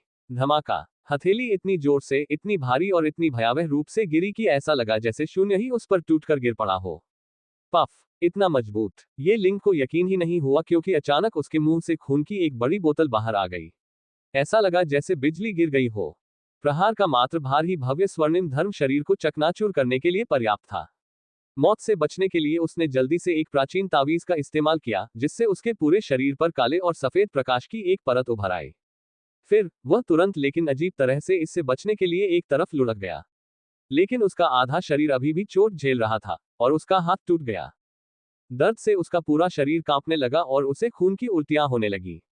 कम से कम 5 आंतरिक अंग घायल हो गए और कई हड्डियां टूट गईं। धमाका। हालांकि ताड़ का पेड़ यहीं नहीं रुका, बल्कि वह लगातार गिरता रहा। मेरे लिए ब्रेक लो, ये लिंग ने अपने दांत पीस लिए, क्योंकि उसके पूरे शरीर से एक तेज रोशनी निकल रही थी। उसके पीछे दिव्य ऊर्जाओं से भरा एक काला सूरज उभरा, जिसकी चमक में समय की शक्ति समाहित थी, जो जानलेवा और भयावह इरादे से चमक रहा था। यह एक शक्तिशाली दृश्य था जब काला सूरज आसमान को जलाने के लिए उगया। काली दिव्य चमक की लपटें फूट पड़ी और आकाश को इतनी प्रबलता से ढक लिया कि इससे सच्चे ईश्वरीय क्षेत्र में रहने वालों को भी गंभीर चोट लग गई। धमाका। ऐसा लग रहा था जैसे कई तारे फट गए हों और उसी क्षण भयानक ऊर्जाएं निकल रही हों। यदि इस स्थान को सहारा देने वाले कांस्य स्तंभ और अनेक संरचनाएं न होती, तथा साथ ही इसे सुरक्षा प्रदान करने वाली विचित्र शक्तियां न होती, तो यह निश्चित रूप से खंडहर में तब्दील हो गया होता। टकराना। काला पवित्र सूर्य राख में बदल गया। इस हमले की गंभीरता के बावजूद ये लिंग के मुंह से केवल खून निकला और वह फटे हुए बोरे की तरह उल्टा होकर एक चट्टान की दीवार से टकराया। धमाका। फिर वह ताड़ का पेड़ गायब हो गया, जिससे अंतरिक्ष में एक बड़ी भयानक दरार बन गई, जिससे पूरी अमर गुफा कांपने लगी। कौन है ये लिंग ने यिन मेई की दिशा में देखा। उसका शरीर कई जगहों से फटा हुआ था, वह खून से लथपथ था और उसका पहले वाला आत्मविश्वास पूरी तरह से गायब हो गया था। मालिक। पब फ्यूचर द्वारा विज्ञापन। ये वह क्षण था जब यिन मेई ने अपने स्वामी को सम्मान और आज्ञाकारिता के साथ जोर से अभिवादन किया। जैसा कि पुनर्जन्म के प्राचीन देवता के उत्तराधिकारी से अपेक्षा की जाती है, मुझसे वार सहना और न मरना गर्व की बात है। ऐसी उपलब्धि के साथ आप दुनिया में अपना नाम भी छोड़ सकते हैं। हल्की सी हंसी के साथ गू चांगगे शून्य से बाहर निकले। ये शब्द कहते हुए वह अपने हाथों को पीठ के पीछे करके खड़ा था और उसके चेहरे पर हल्की सी मुस्कान थी। उसने निवास की ओर देखा और फिर ये लिंग की ओर, हैरान, पीला और अविश्वसनीय ये लिंग। स्वाभाविक रूप से पहले वाला ताड़ का प्रहार एक आकस्मिक प्रहार था। अगर उसने अपनी असली ताकत का इस्तेमाल किया होता तो ये लिंग को सिर्फ चोटें ही नहीं लगती। यदि उसके पास कोई जीवन रक्षक खजाना न होता तो उसे मार दिया जाता, तथा उसका शरीर और आत्मा दोनों नष्ट हो जाते। स्वाभाविक रूप से गू चांगगे को यिन मेई द्वारा छोड़े गए मार्ग के कारण यहां तक पहुंचने का रास्ता मिला। और निश्चित रूप से ये लिंग की बदौलत ही उनकी यात्रा इतनी सुगम रही। गू चांगगे। ये लिंग आग उगलने वाला था। वह गू चांगगे को घूरता रहा और घृणा से दांत पीसता रहा, किसी तरह अपना नाम बोलने में सफल रहा। और उसी क्षण उसे इसका एहसास हुआ जब उसका शरीर ठंडा पड़ गया। ऐसा लगा जैसे किसी ने सीधे उसके सिर पर बर्फ का पानी डाल दिया हो। गू चांगगे यिन मेई के पीछे खड़ा था। यह ऐसी बात थी जिसके बारे में उसने सोचा भी नहीं था, लेकिन ये सच था, भयावह सच, जिसने उसकी रीढ़ में सिहरन पैदा कर दी। अगर मैंने इसे अपनी एक आंख से नहीं देखा होता तो मुझे विश्वास नहीं होता कि यिन मेई गू चांगगे के लोगों में से एक है। उनका हाथ अंधकार में बहुत गहराई तक धंसा हुआ है। गू चांगगे का शुरू से ही नियंत्रण रहा होगा, जिसका अर्थ है कि भाई बाइली की भी संभवतः इसी तरह हत्या की गई होगी। उसके बाद उसने भाई बाइली की मौत का काला बर्तन मेरे सिर पर रख दिया। जैसे ही ये लिंग ने इन बातों के बारे में सोचा, उसने शांत यिन मेई से आंखें मिलाईं। उसका दिल ढोल की तरह धड़क रहा था, क्योंकि उसके चेहरे से खून धीरे धीरे गायब हो रहा था। चीजें उसकी उम्मीदों से परे हो गई हैं। गू चांगगे के साथ यह उनका पहला आमना सामना था। परिणाम, उसने अपनी सारी ताकत लगा दी, लेकिन गू चांगगे के एक अचानक प्रहार से वह कुचल गया। गू चांगगे की ताकत ठीक वैसी ही है जैसी कि अफवाहों में बताई गई है, जो अथाह है। ये लिंग को तो ये भी महसूस हुआ कि गू चांगगे का पिछला हमला महज उसका मजाक था, और फिर भी वह बमुश्किल ही कोई प्रतिरोध कर सका। इस समय ये लिंग का दिल नीचे तक डूब गया। मुझे डर है कि आज का दिन दुर्भाग्यपूर्ण है। इस गू चांगगे का दिमाग इतना भयानक है कि इससे हर वर्ग के लोग डर से कांप उठेंगे। इस दुनिया में इतना भयानक व्यक्ति कैसे हो सकता है? पेंडेंट में बूढ़े कछुए के चेहरे पर गंभीर किंतु गंभीर भाव थे। उन्होंने बहुत से यंग सुप्रीमो को देखा था और उन्होंने या तो अपनी प्रतिभा या अपने ज्ञान से अपने युग के लोगों का दमन किया था, लेकिन उसने गू चांगगे जैसा युवक कभी नहीं देखा था। नहीं, उसने कभी किसी को इतनी सहजता से पूरी दुनिया के साथ खिलवाड़ करते नहीं देखा था। शैतान, ये व्यक्ति राक्षस से भी अधिक भयानक है। बूढ़े कछुए, अब मुझे क्या करना चाहिए? ये लिंग की पीठ पर ठंडा पसीना बहने लगा। उसका पहले का उत्साह और आत्मविश्वास पूरी तरह से पछतावे की बर्फीली भावना में बदल गया था। गु चांगगे को निश्चित रूप से यिन मेई द्वारा यहाँ लाया गया था और उसने गु चांगगे के लिए सभी बाधाएं तोड़ दी जिससे वह आसानी से प्रवेश कर सका। यिन मेई की तुलना में गु चांगगे कहीं ज्यादा भयानक था। वह कभी उसके सामने नहीं आया, लेकिन उसने बिना किसी को बताए पूरी दुनिया के खिलाफ सब कुछ प्लान किया और साजिश रची। और सिर्फ इतना ही नहीं, उनकी अपनी ताकत भी असाधारण थी। मैं केवल यही प्रार्थना कर सकता हूं कि गु चांगगे को आपके पास मौजूद कार्डों के बारे में पता न चले, या ये बहुत संभव है कि प्राचीन देवता को पहले से ही इस बात का अंदाजा था कि ये दिन आएगा जो ये समझाएगा कि उन्होंने आपके पास खेलने के लिए इतने सारे कार्ड क्यों छोड़े हैं। बूढ़ा कछुआ गंभीर स्वर में बोला, शांत होने की हिम्मत नहीं कर रहा था। आज की लड़ाई जीवन और मृत्यु की लड़ाई होगी। गु चांगगे, तुम्हारा उद्देश्य क्या है? ये लिंग खुद को शांत करने में व्यस्त था क्योंकि वह खून के धब्बे पोंछ रहा था और गु चांगगे को घूरते हुए पूछा। गु चांगगे ने अपने पीछे अमर गुफा और उसके भीतर पुनर्जन्म की झील को देखते हुए सहजता से उत्तर दिया, कोई उद्देश्य नहीं, मैं यहाँ केवल तुम्हें मारने आया हूँ। ये लिंग ने उन्हें निराश नहीं किया। ये वास्तव में पुनर्जन्म के प्राचीन देवता द्वारा छोड़े गए खजाने थे। पुनर्जन्म की बढ़ती शक्ति पहले ही धुंध में तब्दील हो चुकी थी, लेकिन अब ये लिंग के पास देने के लिए और कुछ नहीं था। गु चांगगे, यदि आप मुझे मार देते हैं तो निषिद्ध राक्षसी कलाओं के उत्तराधिकारी होने का आपका काला बर्तन कौन ले जाएगा? गु चांगगे की बातें सुनने के बाद ये लिंग की सांसें रुक गईं, लेकिन उसने खुद को शांत किया और गु चांगगे के साथ बातचीत करने की योजना बनाई। उसके पास अपना तुरुप का पत्ता तो था, लेकिन चूंकि गु चांगगे ने सामने आने का साहस किया था, ये लिंग चिंतित था कि गु चांगगे को उससे निपटने की अपनी क्षमता पर भरोसा था। भले ही वह ऐसा करने के लिए अनिच्छुक था, लेकिन ये लिंग को अपना सब कुछ देना था। उसे जीवित रहना था। गु चांगगे ने ये लिंग के सिर के ऊपर फॉर्चून वैल्यू को प्रदर्शित करने वाले नंबरों को देखा और वह खुद को एक हल्की मुस्कान के बिना नहीं रोक सका और कहा, ये ठीक है, आपको इसके बारे में चिंता करने की जरूरत नहीं है। आप अपनी मृत्यु के बाद भी ब्लैक पॉट ले जाएंगे। स्पॉन्सर्ड कंटेंट 6 दिनों में पेट का लटकना दूर करता है। यहाँ पढ़ें। Do this for 15 minutes and earn 292,000 rupees a day. Pub future द्वारा विज्ञापन। संपर्क टॉस साइट मैप दान करें मेनू दिखाओ। उपन्यास ऑनलाइन पूरा पढ़े उपन्यास बिन। उपन्यास मैं भाग्यवान खलनायक हूँ अध्याय 159 मानव नहीं प्राचीन देवता की गणना करने का साहस। गुणा प्रिय पाठकों, अधिक अध्यायों के अनुवाद में हमारी टीम की सहायता के लिए यहाँ दान करें। URL मैं भाग्यवान खलनायक हूँ C159 मानव नहीं प्राचीन देवता की गणना करने का साहस। पब फ्यूचर द्वारा विज्ञापन अध्याय 159 मानव नहीं प्राचीन देवता की गणना करने का साहस। गु चांगगे को आश्चर्य हुआ। शी लिंग से संबंध तोड़ने के बाद भी ये लिंग के पास अभी भी 5000 से अधिक फॉर्चून वैल्यू है। सच कहा जाए तो उसे इसकी उम्मीद नहीं थी। हालांकि जब उसने लॉन्ग टेंग को मारा तो उसने पहले ही फॉर्चून प्लंडरिंग कार्ड का प्रयोग कर लिया था, जो काफी सफल रहा। स्वाभाविक रूप से वह इस सफलता को दोहराने की योजना बना रहे थे। हालांकि गु चांगगे के पास अभी भी ये लिंग पर हमला करने और उसके भाग्य मूल्य को कम करने के कई तरीके थे, लेकिन अब यह आवश्यक नहीं था। ये विधियां आवश्यकता से कहीं अधिक जटिल थीं। स्वर्ग के प्रिय पुत्र, ये लिंग को मार डालो। पुरस्कार 3000 भाग्य मूल्य और 15000 भाग्य अंक। अतिरिक्त पुरस्कार अलग से तय किए जाएंगे। गु चांगगे ने सिस्टम प्रॉम्प्ट संदेश को देखा। पुनर्जन्म के प्राचीन देवता की विरासत के अतिरिक्त ऐसा लगता है कि मुझे बड़ी मात्रा में भाग्य मूल्य भी मिलेगा। गु चांगगे पहले से ही ये लिंग की हत्या से मिलने वाले पैसों की गिनती कर रहा था। ये लिंग के भागने का विचार उसके मन में भी नहीं आया। गु चांगगे, तुम झूठे हो। मैं बिना लड़े हार नहीं मानूंगा। गु चांगगे की बातें सुनकर ये लिंग अचंभित रह गया। उसने उम्मीद नहीं की थी कि गु चांगगे ऐसे शब्द कहेगा और उसने गुस्से में जवाब दिया, मैं मरते वक्त भी काला बर्तन साथ रखूंगा। ये लिंग को अपनी पीठ पर ठंडक महसूस हुई, लेकिन फिर क्रोध, असीम क्रोध और घृणा ने तुरंत ही ठंड को मात दे दी। लानत है सब पर। गु चांगगे बहुत क्रूर है। अगर मैं उसे 1000 तलवारों से फाड़ भी दूं और उसके शरीर को टुकड़ों में तोड़ दूं, तो भी यह शिकायत हल करने के लिए काफी नहीं होगा। क्या वह मुझे मर जाने पर भी नहीं छोड़ सकता? उस समय ये लिंग का शरीर एक राक्षसी काले दिव्य प्रकाश से भर गया, जो पतली हवा से उठकर एक ड्रैगन का रूप ले रहा था। इससे एक महान शक्ति निकलती थी जो घने लोहे के तराजू और आपस में गूंथे हुए दिव्य संकेतों का रूप ले लेती थी, जिनका गहरा अर्थ होता था। उसी समय एक चमकदार सफेद रोशनी आपस में जुड़ गई, जिसने एक दिव्य फीनिक्स का रूप ले लिया और वह चीखने के लिए अपना मुंह खोलते ही उड़ने को तैयार हो गया।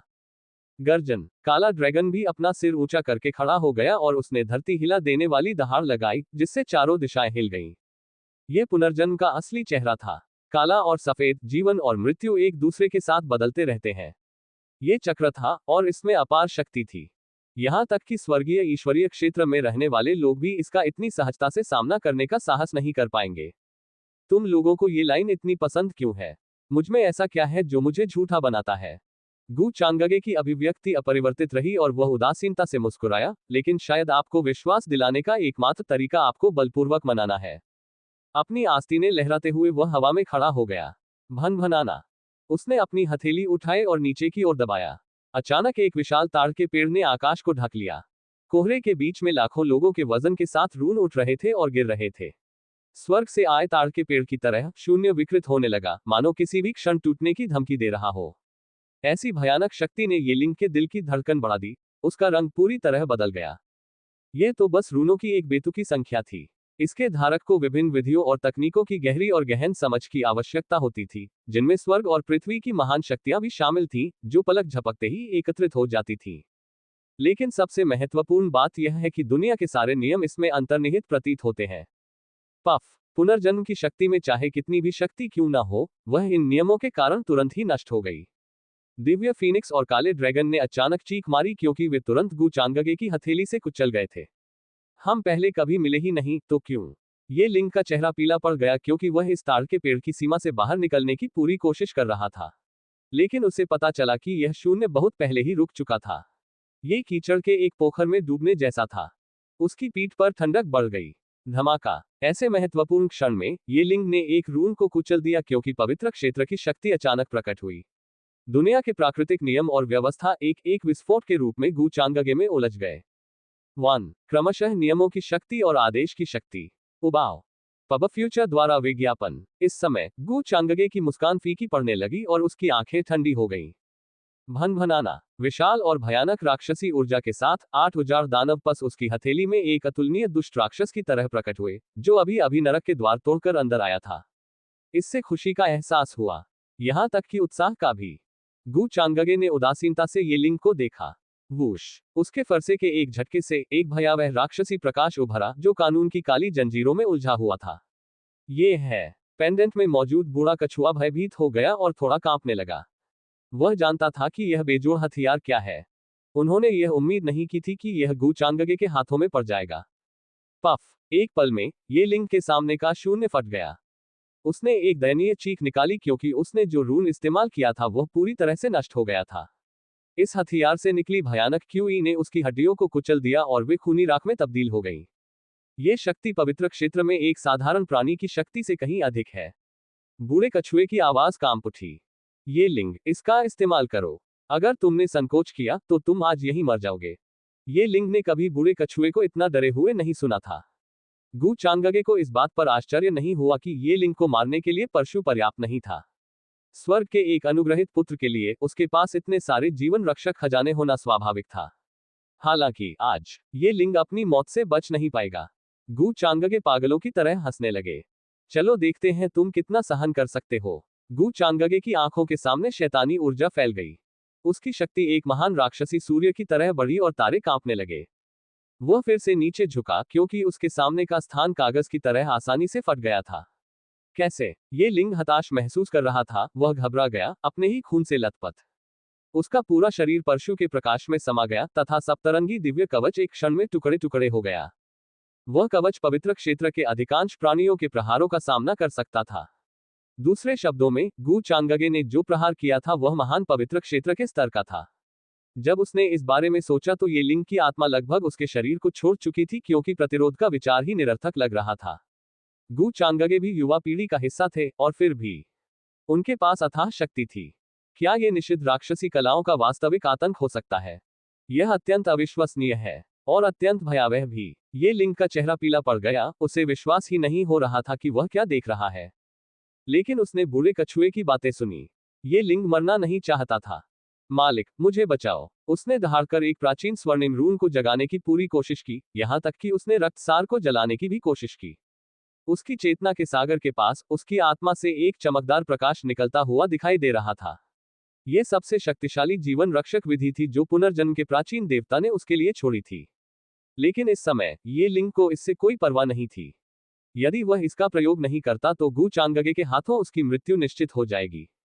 भन भनाना। ये लिंग द्वारा प्रज्वलित स्वर्णिम रून ने एक भयानक चमक उगल दी, मानो भीतर कुछ जीवित हो गया हो। इस समय अमर गुफा और उसके भीतर का निवास स्थान हिल गया, क्योंकि एक अजीब सी आवाज सुनाई दी। जैसे ही सुनहरा रून प्रज्वलित हुआ, शून्य में एक मोड़ आया।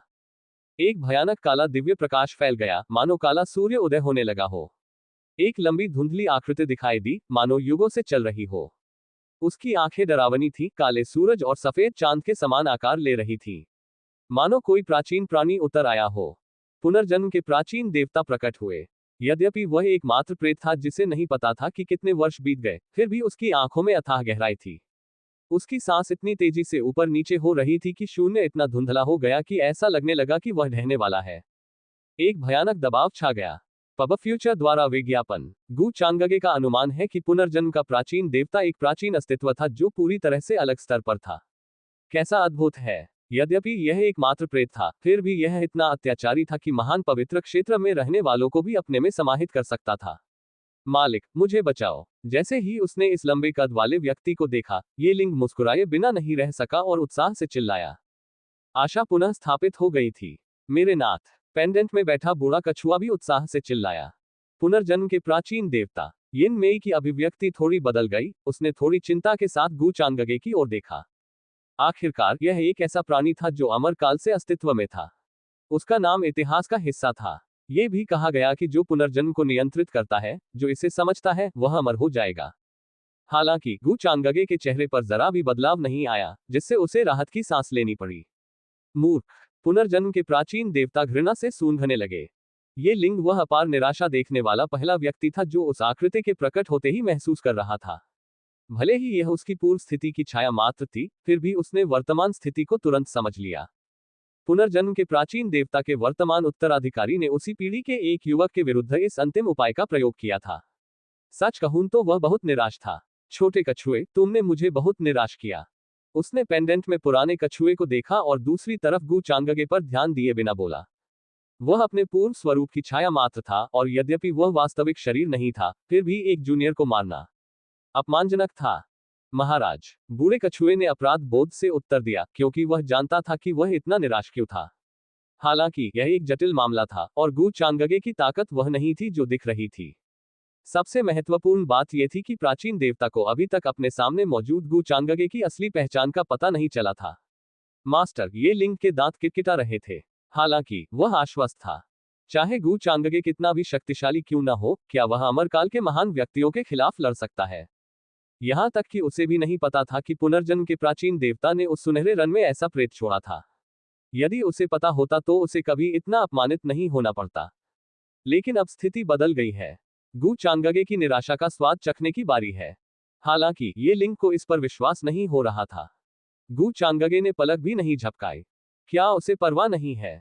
क्या वह सिर्फ दिखावा कर रहा है, या वह सचमुच उतना ही आश्वस्त है जितना वह दिखता है? पुनर्जन्म का प्राचीन देवता, दुख की बात है कि यह सिर्फ एक भ्रम है।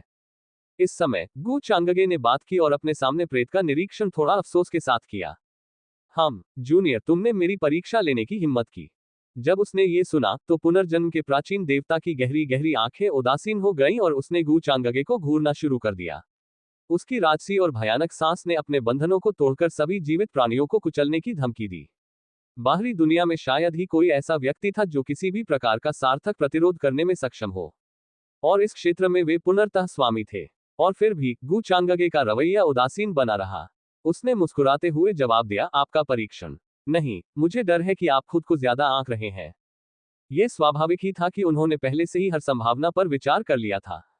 पुनर्जन्म के प्राचीन देवता द्वारा ये लिंग के लिए ऐसा हाथ रखना उसकी अपेक्षा के अनुरूप था।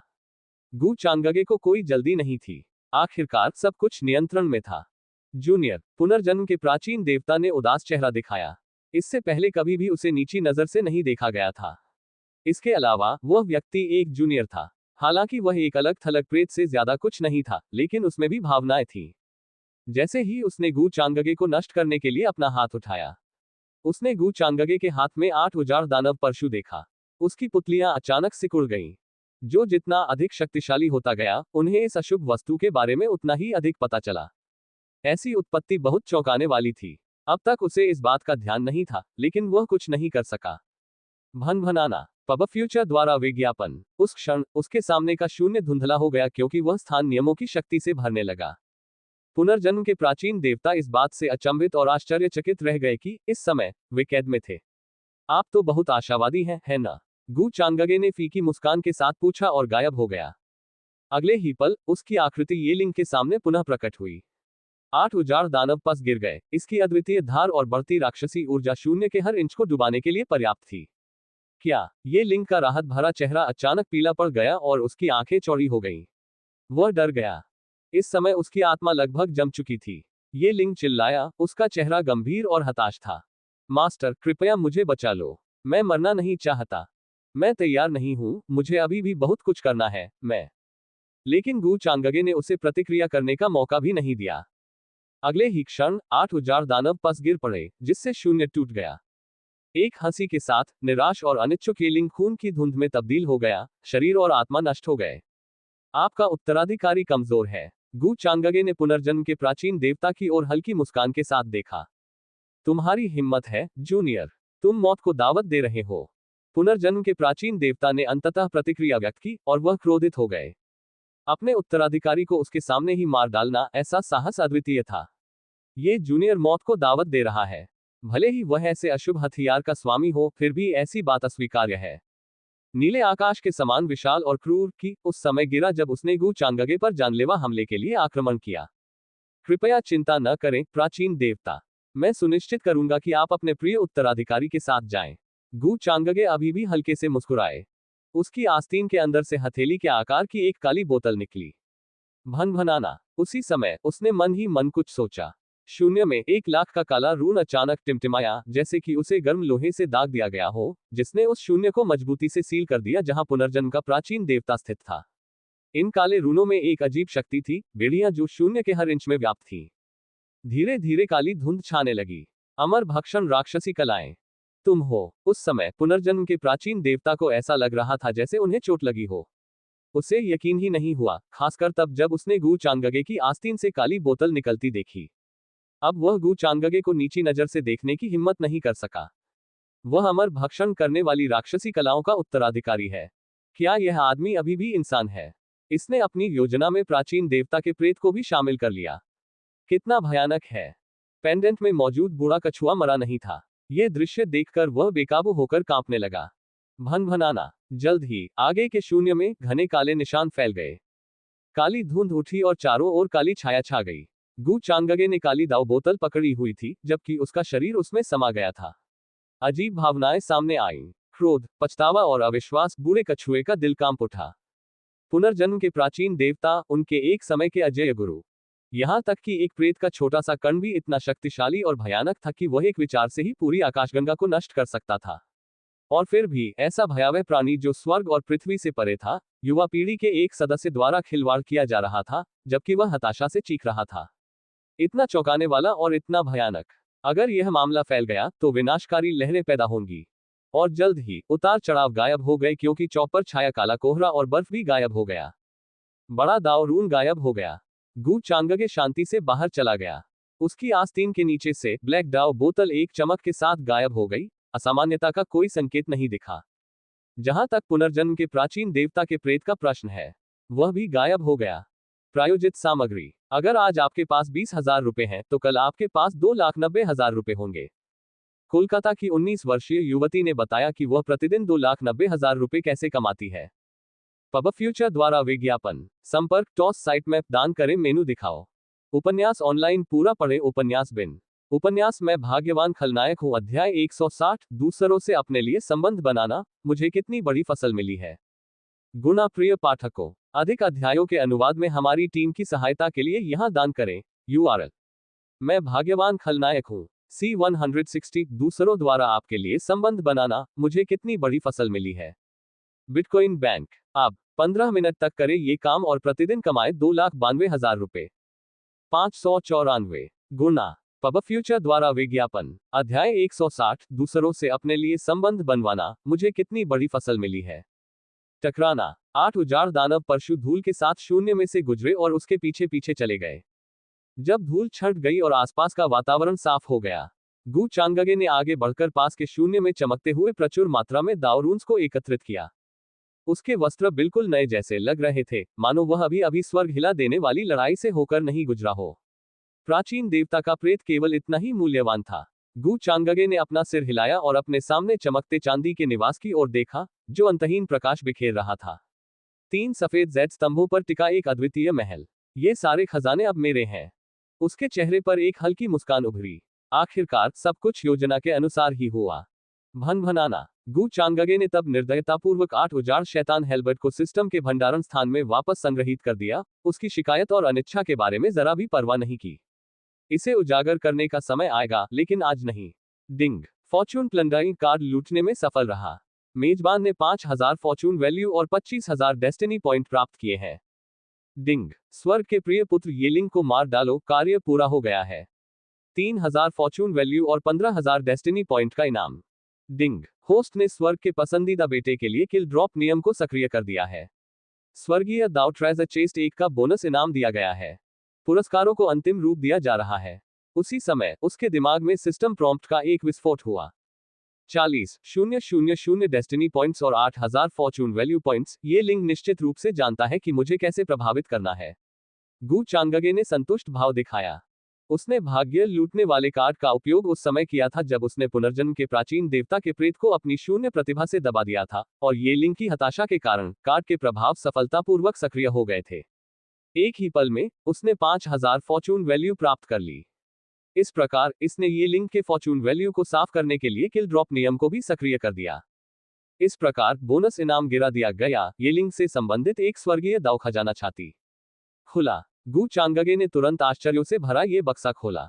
उसकी आंखों के सामने एक परिचित रोशनी चमक उठी। जल्द ही यिन और यांग का प्रतिनिधित्व करने वाली चमकदार काली और सफेद रोशनी का एक सेट चमक उठा। जैसे ही वे उसकी हथेली में मूर्त रूप लेते हैं, वे अमर प्रकाश के एक समूह की तरह चमकते हैं जो ऊपर की आकाशगंगाओं की तरह चमकते हैं। इसके भीतर कई गहन रहस्य छिपे थे। जीवन और मृत्यु का चक्र, महान लोकों का उत्थान और पतन, और ऊपर आकाश की गड़गड़ाहट। गु चांगगे ने समाधि की अवस्था में कई चमत्कारी दृश्य देखे। ब्रह्मांड के रहस्य उसके सामने खुल गए। विश्व वृक्ष जो स्वर्ग और सभी युगों, अनेक युगों और प्रकाश वर्षों से परे फैला हुआ था, और वृक्ष के नीचे तारों का एक चमकीला और विशाल सागर था जहां दुनिया भर की आत्माएं एक साथ मिलती थी। कितना अद्भुत! ये जीवन और मृत्यु के चक्र के पीछे के सच्चे अर्थ को उजागर करने का खजाना है, जो ब्रह्मांड को चलायमान रखने वाले सर्वोच्च नियमों में से एक है। गु चांगगे और भी अधिक संतुष्ट हो गया। इतने लंबे समय तक येलिंग के खिलाफ साजिश रचने के बाद अब उसे अपने परिश्रम का फल मिला। इसके अलावा गु चांगगे के पास अब पुनर्जन्म के प्राचीन देवता के प्रेत को परिष्कृत करने का अवसर था, जिसे बहुत अच्छे काम में लाया जा सकता था। मूलतः उसने सबसे बुरी स्थिति के लिए योजना बना रखी थी।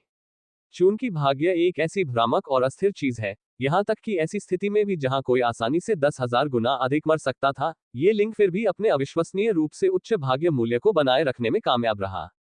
यह स्पष्ट था कि उसके पास जो कार्ड थे वे कमजोर नहीं थे। इस प्रकार गु चांगगे ने अनुमान लगाया कि पुनर्जन्म के प्राचीन देवता ने येलिंग के लिए एक शक्तिशाली जीवन रक्षक ताबीज छोड़ा था, और अनुमान लगाया कि यह संभवतः उनके अपने ताओकानून धर्म शरीर का एक टुकड़ा हो सकता है।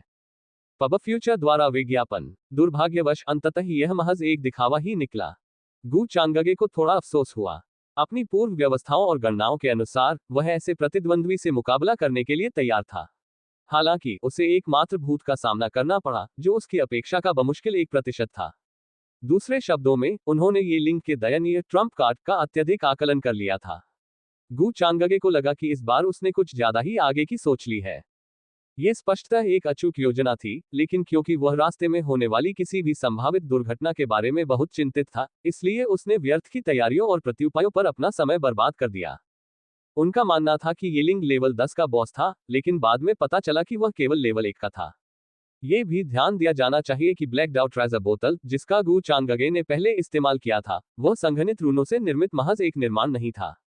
यह प्रामाणिक ब्लैक डाउ ट्रेजर बोतल थी। कहा जाता है कि इस बोतल के शोधन से एक विपत्ति आई। सारे संसार में रक्त का भयानक कोहरा छा गया, यहां तक कि अग्नि में तारे भी उसमें समा गए। पूर्वजों और दिग्गजों की सबसे मजबूत लाशों से निकले अंतहीन रक्तसार ने एक एक करके अनंत ब्रह्मांड की गहराई में डूबने से पहले आसमान को गहरे लाल रंग से लाल कर दिया। इस तरह ब्लैक डाउ ट्रेजर बोतल अस्तित्व में आई। गु चांगगे के तुरुप के पत्तों में से एक। यदि वह पुनर्जन्म के प्राचीन देवता के अत्याचारी साधनों और तरीकों के बारे में इतना चिंतित न होता, तो वह अपने इस तुरुप के पत्ते का इतनी तत्परता से उपयोग कभी न करता। इसकी सांस मात्र से ही राक्षसी प्राणियों का अवांछित ध्यान आसानी से आकर्षित हो सकता था। ये वास्तव में इसी वजह से था कि गु चांगगे ने शून्य प्रतिभा का उपयोग करके एक अवरोध बनाया। पुनर्जन्म के प्राचीन देवता का यह मानना कि गु चांगगे ने उनसे निपटने के लिए बाधा उत्पन्न की थी, भोलापन था। नाम, संसार, टैलेंट, वर्णन, अमर प्रकाश में जीवन और मृत्यु के चक्र के रहस्य के पीछे का गहरा अर्थ छिपा है। इसमें समय की विशेषता, उसका सार और उस पर महारत हासिल करने का मार्ग दोनों शामिल है। गु चांगगे ने इसका विवरण जांचा। ये जानकारी लॉन्ग टेन के इंद्रधनुषी रंग के सच्चे ड्रैगन रक्त और शून्य प्रतिभा के समान थी, जिसका उसे पहले सामना करना पड़ा था, जिसका अर्थ था कि यह भी एक प्रकार का जन्मजात स्वर्गीय उपहार, एक प्रतिभा थी। इसके अतिरिक्त संसार प्रतिभा शून्य प्रतिभा के समान थी, जिसका अर्थ था कि दोनों गहनता के समान स्तर पर थे। संसार प्रतिभा में समय का सर्वोच्च नियम समाहित है। दूसरी ओर शून्य प्रतिभा में अंतरिक्ष का सर्वोच्च नियम समाहित है। गु चांगगे ने संसार प्रतिभा के साथ विलय करना शुरू कर दिया। एक गर्म एहसास ने उसके पूरे शरीर को घेर लिया, जैसे रहस्यमय नियमों के सागर में तैर रहे हो। अंत में गु चांगगे ने इसे अपनी दोनों आंखों में मिलाने का फैसला किया। एक बाईं ओर, दूसरा दाईं ओर। जीवन और मृत्यु एक दूसरे से जुड़े हुए, फिर भी अलग। विलय, एक परिचित अनुभूति शीघ्र ही उसकी आंखों में तैर गई। उनकी पुतलियों के अंदर गहनता का एक अंतहीन कुहासा इकट्ठा हो गया, जबकि आकाश अनंत चमक और कभी न समाप्त होने वाले अंधकार से भर गया। अमर प्रकाश पीछे हट गया, क्योंकि पुनर्जन्म के रून उसके भीतर से उभरे, एक ऐसी शक्ति जो समय की भयावह शक्ति को संचालित करने में सक्षम थी। एक विचार जीवन का सृजन करने का है, और एक विचार मृत्यु प्रदान करने का है। यदि कोई इस समय गु चांगगे की आंखों में सीधे देख ले, तो वह अपने दिल की धड़कन को रोक नहीं पाएगा, क्योंकि उसकी आत्माएं ढहने की धमकी देंगी। एक ऐसा दृश्य जिसने लोगों को संपूर्ण ब्रह्मांड के विकास, अनंत चक्र के जन्म और युगों के सभी प्रकार के दृश्यों को केवल उंगली के एक झटके से देखने का अवसर दिया। गहन, रहस्यमय, विशाल, अज्ञात। गु चांगगे की पलकें झपकी, जैसे ही अमर प्रकाश उसकी आंखों में चमक उठा। उसके सामने का शून्य अचानक धुंधला हो गया, क्योंकि काले और सफेद ने अपना स्थान बदल लिया। समय की शक्ति ने उस क्षेत्र को अपने प्रभाव में ले लिया। एक अजीब शक्ति उभरी। यह एक ऐसी शक्ति थी जो हर चीज को जीवन से वंचित कर सकती थी और उन्हें मृत्यु के आलिंगन में ले जा सकती थी। समय की शक्ति सर्वोच्च कानून होने के योग्य है। इस शक्ति के साथ महान पवित्र क्षेत्र साधकों का सामना करना बहुत आसान हो जाएगा। गु चांगगे ने बड़ी संतुष्टि के साथ कहा, और अपनी आंखों की गहराई में आने वाले दृश्यों को सहजता से बंद कर दिया, क्योंकि चौंकाने वाले दृश्य गायब हो गए और वापस सामान्य हो गए।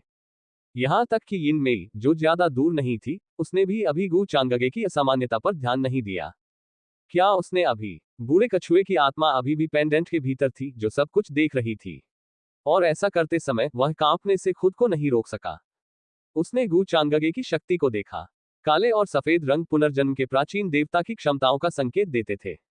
समय की शक्ति, कितना भयानक। ये लिंग मर चुका था, अपने अंतिम और सबसे बड़े तुरुप के पत्ते के साथ नष्ट हो गया। दोनों को गु चांगगे ने चींटियों की तरह कुचल दिया। उसके सामने खड़ा युवक इतना शक्तिशाली था कि उसे देखकर वह भयभीत हो गया। अमर काल से लेकर आज तक उसने बहुत सी युवा प्रतिभाएं देखी हैं, फिर भी ये पहली बार था जब उसने ऐसा कुछ महसूस किया था। छिपना, षड्यंत्र रचना और षड्यंत्र, लाभों की गणना करना और उन्हें त्रुटिहीन तरीके से निकालना, इतनी कुशलता से निष्पादित करना कि उसने पुनर्जन्म के प्राचीन देवता को भी मात दे दी थी। उसकी शक्ति भी अथाह है। इस पीढ़ी का राक्षसी कला उत्तराधिकारी इतना शक्तिशाली है कि उसके खिलाफ जाना लगभग असंभव लगता है। निकट भविष्य में ऐसा लगता है कि दुनिया को सबसे भयानक और निर्दयी अस्तित्व का सामना करना पड़ेगा। बूढ़ा कछुआ अपने छोटे छोटे जूतों में कांप उठा। उसे ये भी पता था कि गु चांगगे उसे जिंदा छोड़ने की बिल्कुल भी संभावना नहीं है। उसकी हताशा चरम पर थी। बधाई हो गुरुजी, ये देखकर कि गु चांगगे ने यिलिंग और पुनर्जन्म के प्राचीन देवता के प्रेत से निपटना समाप्त कर दिया था, यिन मेई ने आखिरकार राहत की सांस ली और उसने मुस्कुराते हुए उसे बधाई दी। तुमने बहुत मेहनत की है, गु चांगगे ने आश्चर्य से मुस्कुराते हुए कहा, और जल्द ही एक रंगीन औषधीय गोली उसकी हथेली पर दिखाई दी। ये हृदय दानव का मारक है। आज से आप वह मारक नहीं लेंगे जो आप आमतौर पर साल में 2 बार लेते हैं। कुछ नहीं हुआ। धन्यवाद गुरुजी, यिन मेई ने गोली लेने से पहले कृतज्ञतापूर्वक कहा, और गोली की प्रामाणिकता की जांच किए बिना ही गु चांगगे के सामने ही उसे निगल लिया। गु चांगगे ने सिर हिलाया। हृदय दानव का अस्तित्व केवल यिन मेई को सीमित और प्रतिबंधित करने के लिए था, क्योंकि उसे डर था कि वह उसके आदेशों को पूरा करने के लिए अपना सब कुछ नहीं देगी, जब तक कि इसमें सीधे तौर पर उसका जीवन और मृत्यु शामिल न हो। लेकिन अब इस तरकीब की जरूरत नहीं रह गई है। न केवल वह दाव बोतल का उपयोग कर सकता था, बल्कि यह भी सच था कि यिन मेई ने अब ईमानदारी से उसके सामने आत्मसमर्पण कर दिया था। वह लगभग पूरी तरह से भरोसेमंद थी।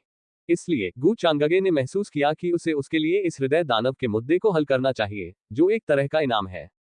यिन मेई ने उसका मतलब समझ लिया। उसे हृदय दानव से मुक्त करना गु चांगगे का ये दिखाने का तरीका है कि वह वास्तव में उस पर भरोसा करने लगा है। जाहिर है, कोई भी यह उम्मीद नहीं करेगा कि गु चांगगे जैसे व्यक्ति कभी किसी पर पूरी तरह से भरोसा करेंगे। यह अप्रत्याशित घटना उसके लिए काफी थी।